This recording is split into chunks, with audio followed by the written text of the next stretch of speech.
Hidup aku tak selalu mewah macam ni. Tak lama dulu, aku pernah ada dekat bawah tu.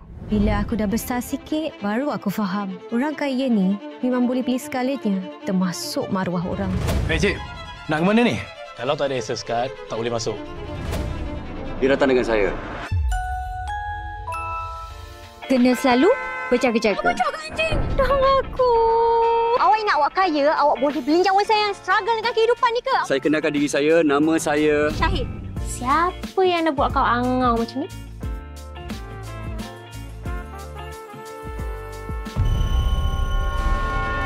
Perempuan mana ni? Ayam kampung. Mamat ni driver aku je lah. Orang kaya pun tak inginlah perempuan macam kau. Kau sedarlah sikit tempat kau tu dekat mana. Okey, kalau saya tak menyamar jadi orang kaya, awak akan pandang saya ke? Awak ni kan, tipu saya dah satu hal. Pasal awak nak judge saya pula. Awak ni betul-betul lelaki tak guna. Orang kaya ni memang teruk.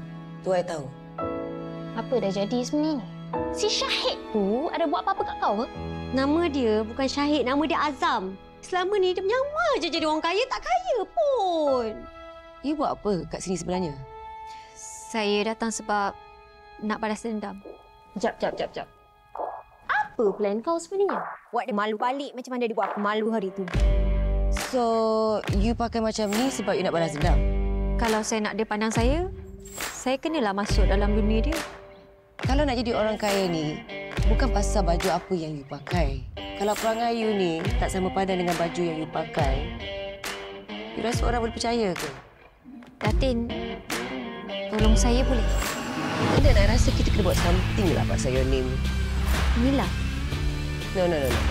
Nilam yang pakai sneakers, t-shirt downtown, streetwear, itu Nilam.